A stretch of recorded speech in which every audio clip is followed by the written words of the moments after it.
Irmãos queridos, chegamos em tempos de festas. Graças, mais 2 semanas, o ano acabou. Então, nesse clima, eu convido os irmãos não a abrirmos as Escrituras, mas o Inário Presbiteriano, 235, a página que vocês lerão, 235, lá no finalzinho. É a antepenúltima página.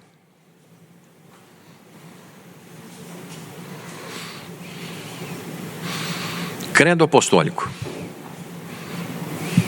297? Então, desculpa, irmãos, é porque nós temos uma quantidade grande de edições. Então, 297. 247? Tá bom, irmãos, então o Credo Apostólico, voltando à página, nós vamos encontrá-lo provavelmente na antepenúltima página. Então tá aí, no final do Inário, o Credo Apostólico. Ficou mais fácil assim. Irmãos, vamos ler juntos? Por favor, Credo Apostólico, vamos juntos. Creio em Deus Pai Todo-Poderoso, Criador do céu e da terra.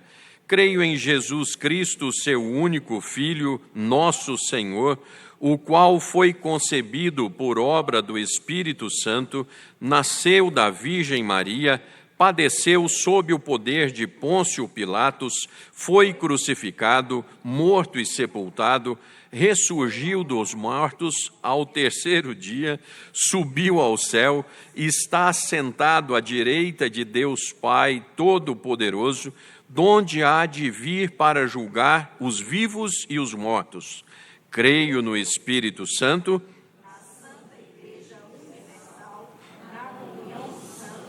na remissão dos pecados, na ressurreição do corpo, na vida eterna. Amém.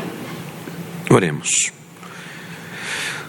Senhor nosso Deus, nós te damos graças. Final de semana bonito, Senhor, o sol está brilhando, dia maravilhoso.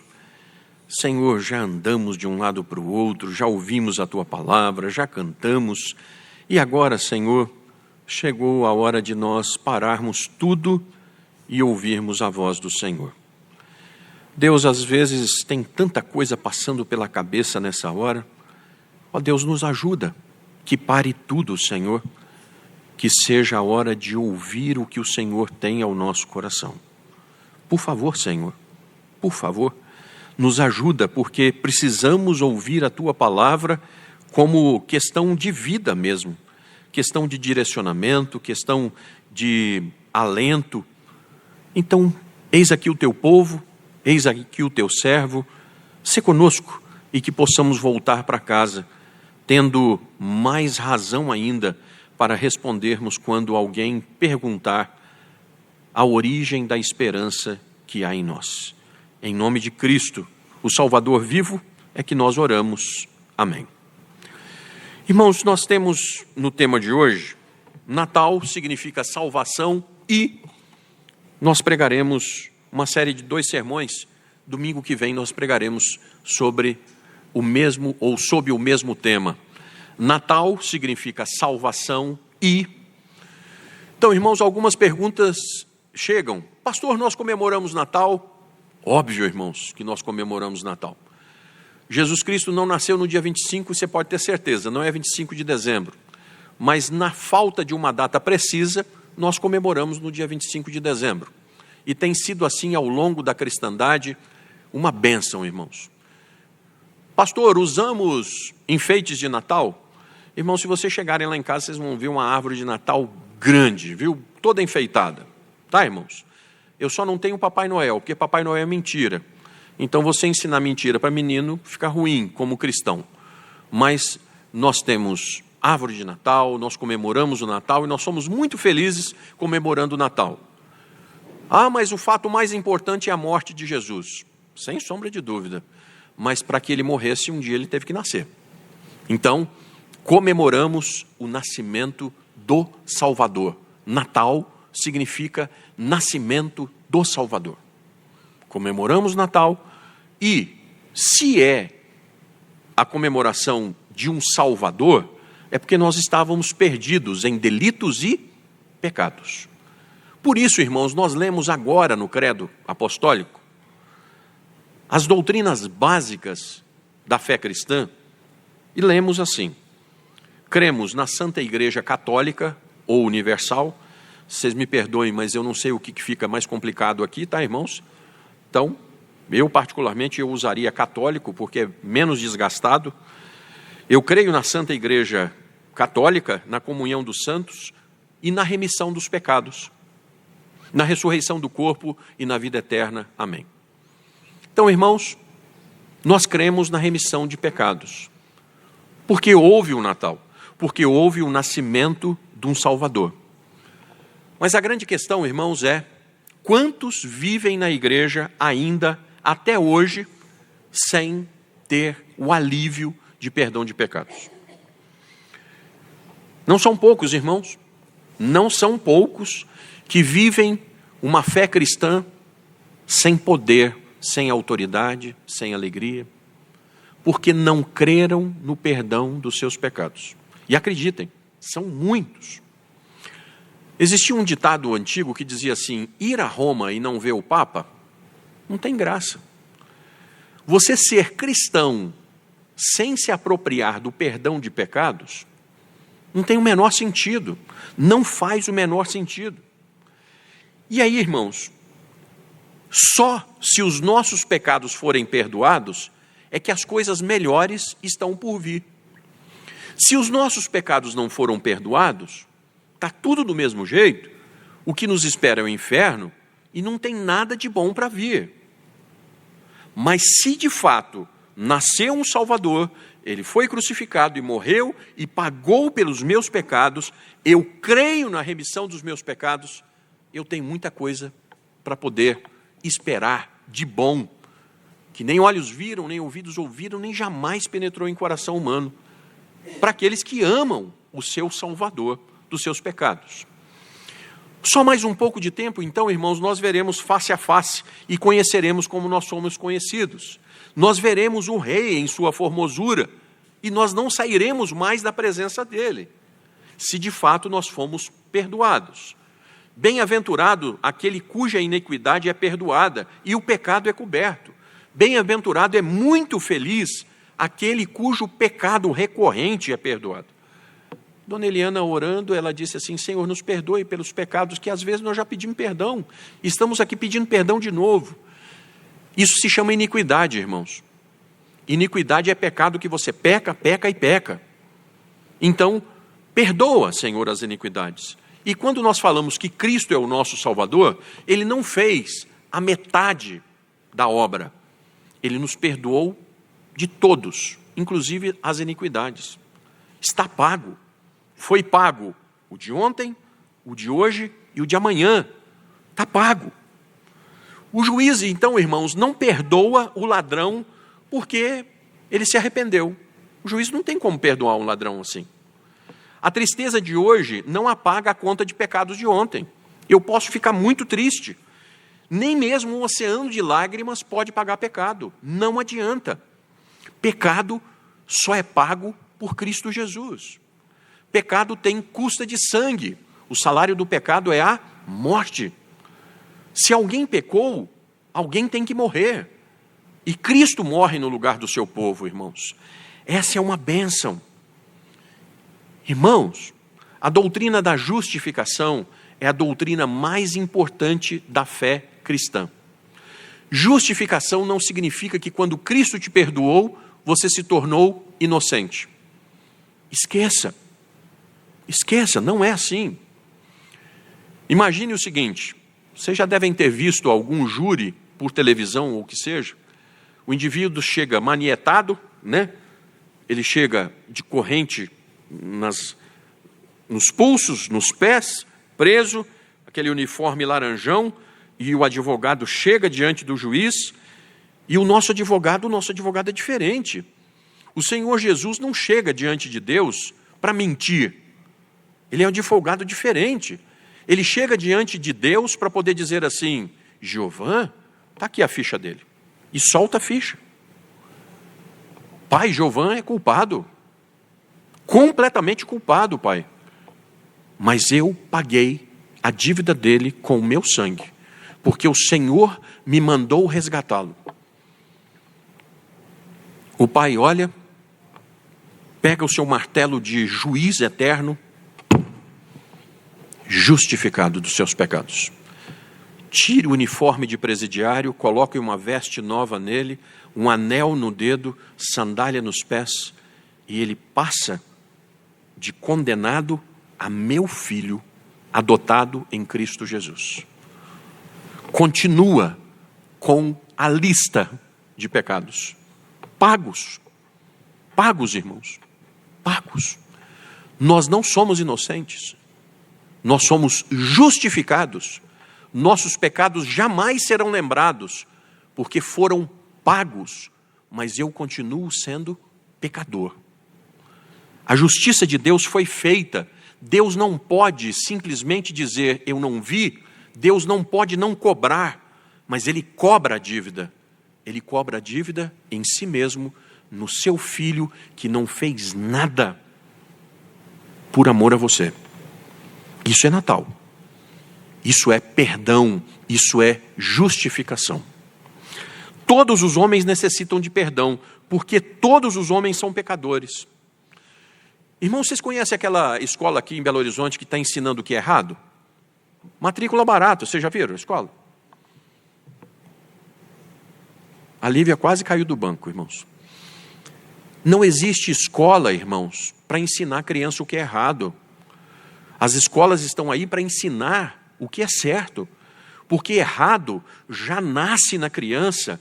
Isso é a total depravação. Somos nós. Nós somos completamente inclinados para o pecado. E a menos que Cristo entre na nossa vida, nada de errado precisa nos ser ensinado. Nós já somos bons nisso. O caminho é simplesmente, então, confiar em Cristo como o seu Salvador. E assim como aos homens está ordenado morrerem uma única vez, vendo depois disso o juízo, nós, depois de perdoados, nós somos eternamente filhos amados de Deus.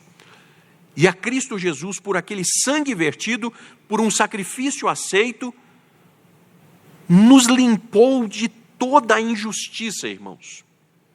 Sabe, Isaías diz em 16, 17, ainda que os vossos pecados sejam como a escarlata, o sangue de Cristo nos torna alvos como a neve, brancos como a lã. Então, irmãos, essa foi a obra de Cristo. Queridos, final de ano, né? Vocês fazem ideia como é que está o centro de Belo Horizonte? Vamos tentar pensar aqui agora o seguinte. Amanhã, segunda-feira, você está do lado de cá, da Avenida Afonso Pena, para atravessar para o lado de lá, em frente ao Psyll, que hoje é o AI. Na hora que o sinal fecha, vem uma multidão de lá e uma multidão de cá. Você já pensou a quantidade de gente que está ali? É cada uma figura, é cabelo vermelho, cabelo verde, cabelo multicor, é brinco, é o que você pensar tem. Aí você passa o olho assim naquela multidão, e existe uma coisa que une toda aquela multidão. São todos pecadores carentes da misericórdia e graça de Deus. Todos eles. O mais bem vestido, o mais mal vestido, o mais velho, o mais pobre, o mais rico, o que for, são todos pecadores carentes da misericórdia e graça de Deus. Todos precisam do perdão. Cada um, irmãos, daqueles precisam de perdão. E qual é a ação que essas pessoas podem fazer?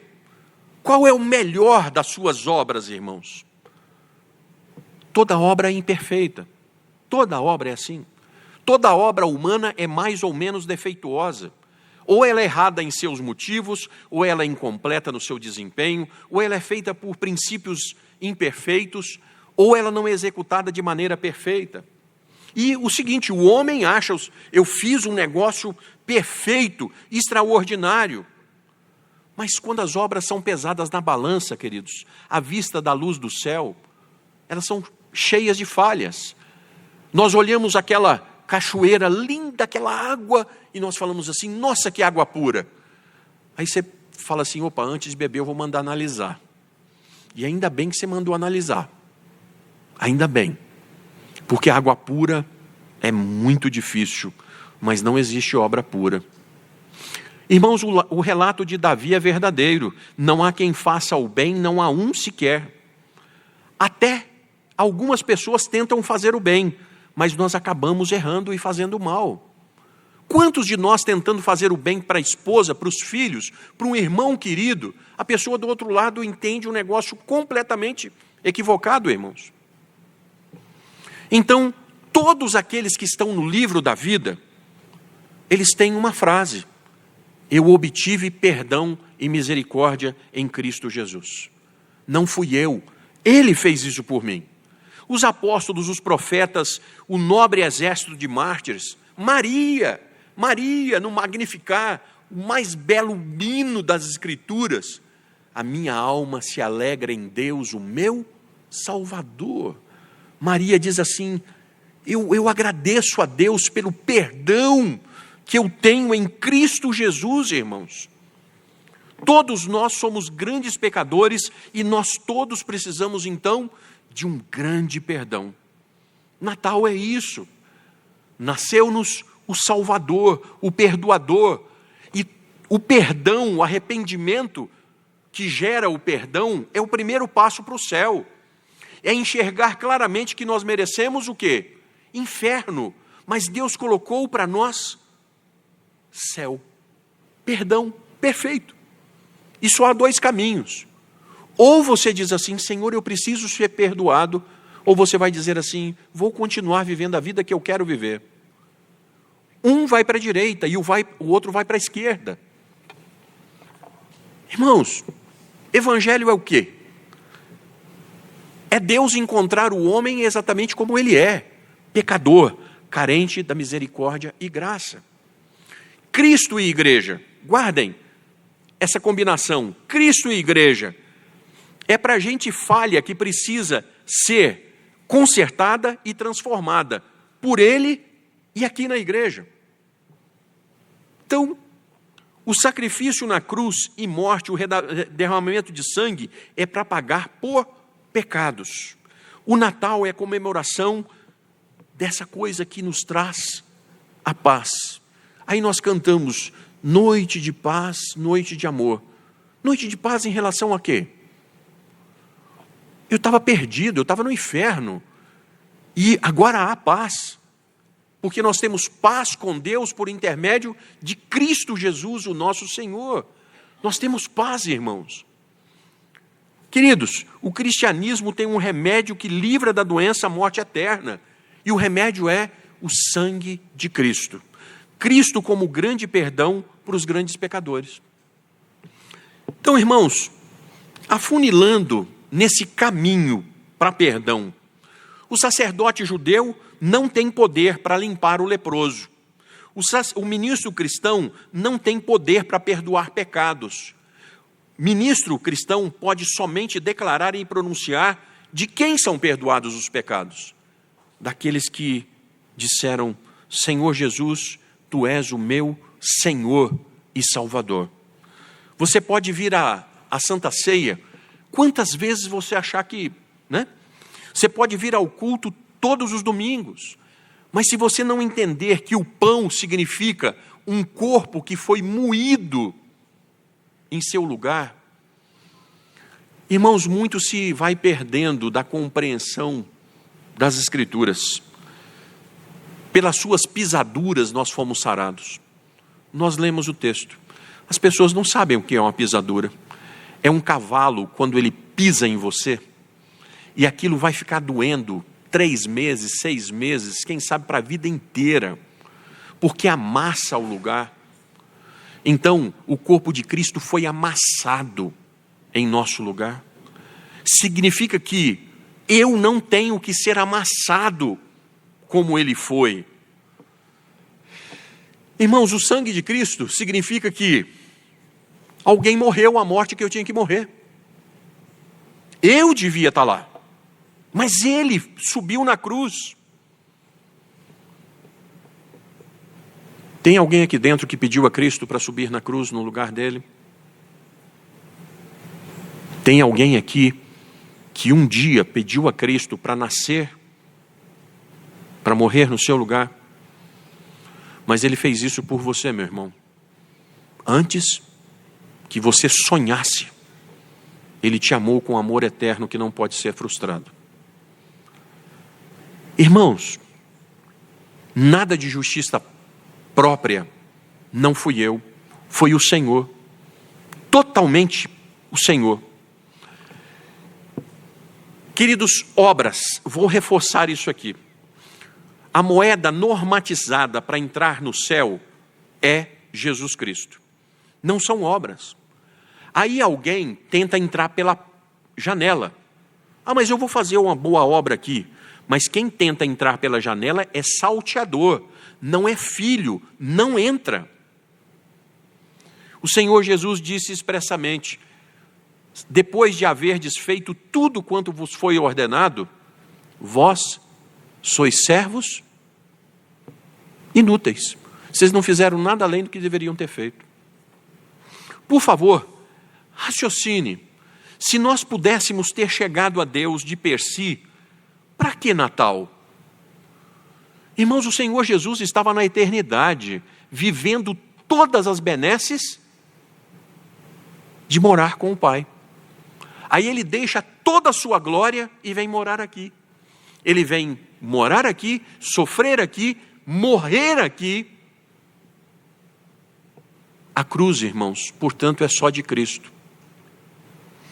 Irmãos, por que Maria não pode ser intercessora? Sendo aquela mulher tão extraordinária, a Bíblia diz que ela foi a mais bem-aventurada de todas. Ela foi. Mas a cruz não é de Maria. O sangue que Hebreus diz que foi aceito de uma vez por todas de forma cabal, é o sangue de Jesus Cristo que nos purifica de todo o pecado e de toda injustiça. Então nós temos um Salvador. Jesus Cristo ofereceu a si mesmo. Interessante quando tem que pagar a conta, né? Chega agora final do ano, é festa da empresa, festa da família, e aí chega aquela hora final terrível, hora de pagar a conta. Aí o sujeito dá dor de barriga, o sujeito esqueceu a carteira, tem um monte de desculpa, né? Mas na hora de pagar a conta, normalmente a gente diz assim: puxa vida, né? O fulano de tal paga para mim. Deus disse assim: a dívida é sua, Oscar. Dívida é sua, Luiz. Dívida é sua, Rodrigo. Dívida é sua, Jaime. Sua, Rodrigo. Alisson, Kelly. Eu pago a dívida para você. Você não pediu, mas eu pago. Irmãos, a palavra de Deus nos garante que a fé que temos, não é nossa, é dom de Deus. Aí você diz assim: não, mas é salvo pela fé. Aí, desculpa, né? Mas o sujeito pensa assim: eu sou um fezudo, eu tenho uma fé grande que vai me salvar. Não tem nada, meu amigo. A fé salvadora que você tem é presente de Deus. Foi Deus que te deu. Então, veja só, você não pediu um Salvador, você não pediu para que ele nascesse, você não pediu para que ele morresse, você não pediu fé. As Escrituras dizem que o Espírito Santo nos foi outorgado. Sabe o que é outorgado? É de cima para baixo um poder maior, por outorga, diz assim: vai ser assim, cumpra-se.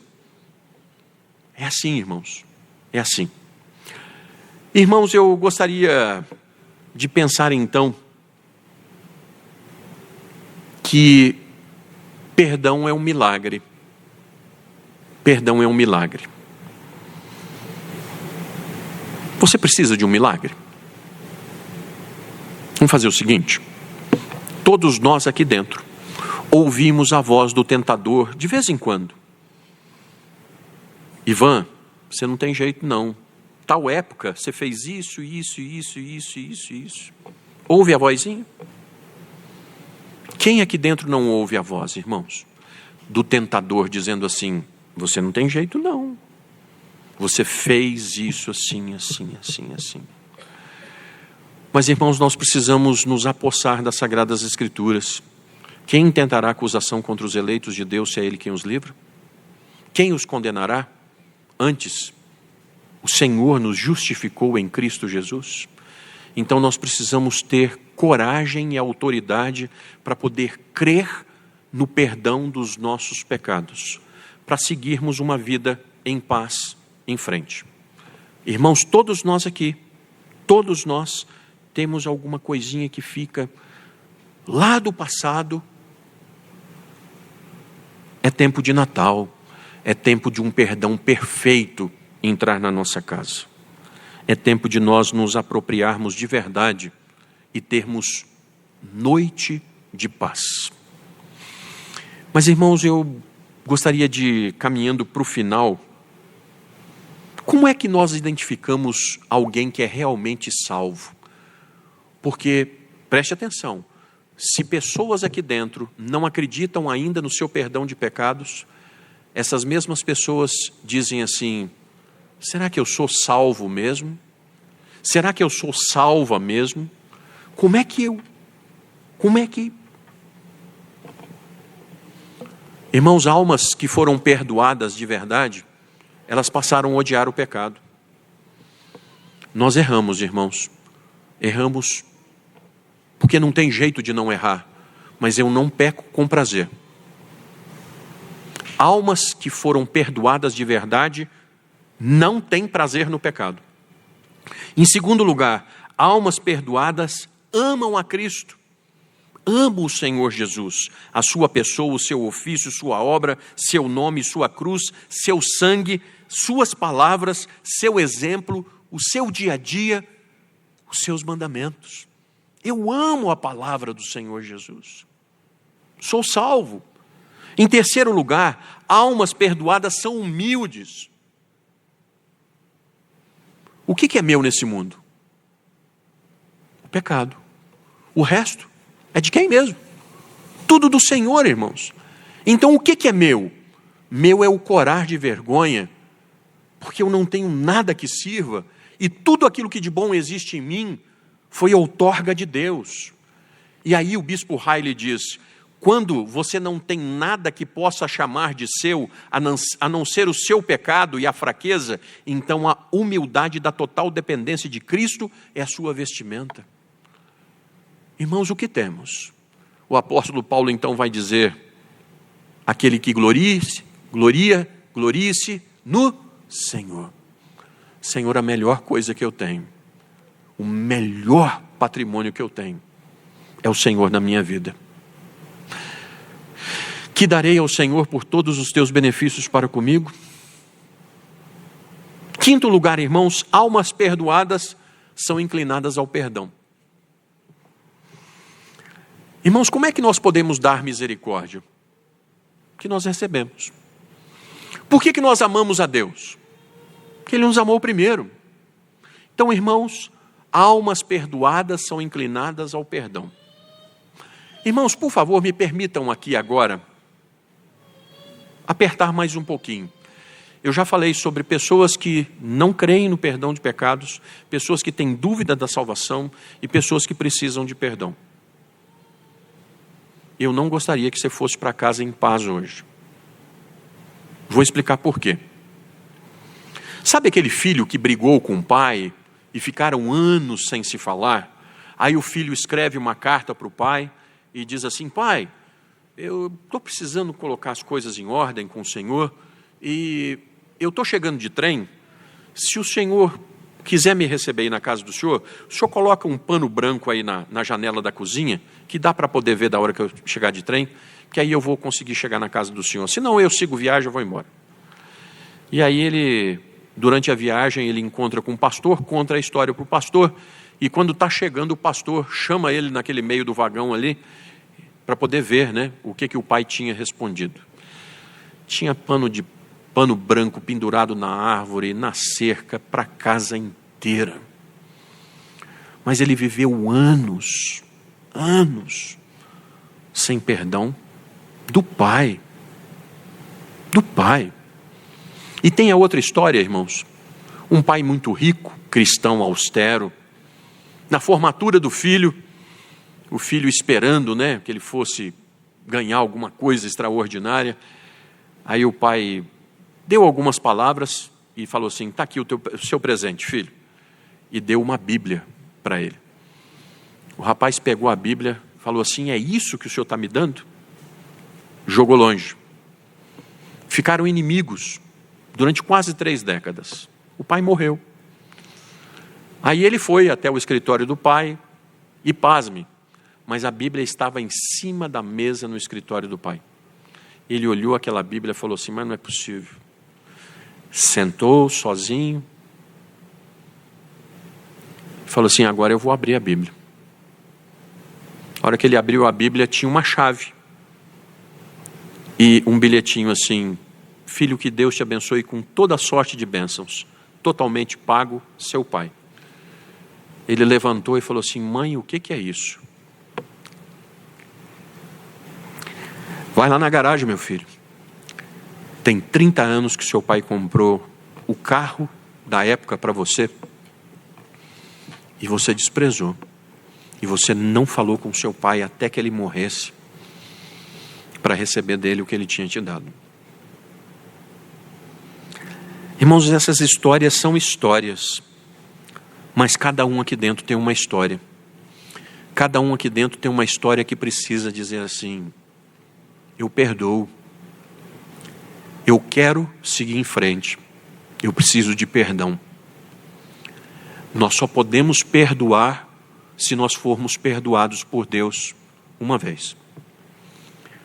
E eu gostaria que você vivesse Natal, irmão, de verdade. Gostaria que você desse um abraço em quem você sabe que tem que fazer, ou em quais pessoas você sabe que tem que fazer, e dizendo assim: eu estou vivendo Natal, eu estou vivendo perdão daquele que eu recebi. Irmãos, loucos vorazes, bandidos terríveis, mudam de comportamento quando são melhores tratados. Os pecadores mais terríveis, endurecidos, eles mudam quando eles ouvem: se você se arrepender dos seus pecados, Jesus Cristo vai perdoá-lo completa e totalmente. Esse é o poder da cruz. Desta feita, irmãos, São Paulo, terminando a carta aos Gálatas, ele disse assim: longe de mim gloriar-me, senão na cruz de Cristo, o nosso Senhor. A igreja perde a sua coroa quando nós começamos a enfocar muito em comportamento, sabe, irmãos? Comportamento qualquer um pode ter. Um sujeito pode chegar ali e falar assim: vou comprar uma nova sede para a Igreja Presbiteriana da Pampulha, 5 milhões de reais. Um sujeito pode falar assim: não, eu vou sustentar de cesta básica 400 famílias por mês. Qualquer pessoa pode fazer isso. Mas somente aquele que é filho de Deus pode dizer: eu fui lavado no sangue de Cristo. Comprar a igreja, cestas básicas, nunca vão te dar paz. Mas no dia que você disser assim: o Espírito de Deus testifica com o meu espírito que eu sou salvo, eu fui completamente perdoado em Cristo Jesus. Esse é o maior de todos os alívios. E aí, irmãos, o amado Senhor Jesus, a vida era dele, a missão de morte era dele, o sacrifício é dele, a fé imputada em nós é dele, e o perdão é nosso. O perdão é dele para nós. Irmãos, nós estamos estudando o capítulo 7 da Confissão de Fé de Westminster, o pacto de Deus com o homem. Deus estava lá na eternidade e resolveu criar o homem. O que Deus ganhou criando o homem, irmãos? Dor de cabeça. Em todos os pactos existe benefício e existe custo, né? Deus ficou com o custo inteiro, irmãos, e nós ficamos com os benefícios inteiros. A grande dificuldade, irmãos, é nós nos apropriarmos de todos os benefícios. Dentre eles, perdão perfeito para recomeçar a vida todas as vezes que for necessário. Mas lembrando aos irmãos, Pai, perdoa as nossas dívidas, assim como nós perdoamos aqueles que nos têm ofendido. Vamos ficar de pé, queridos, por favor.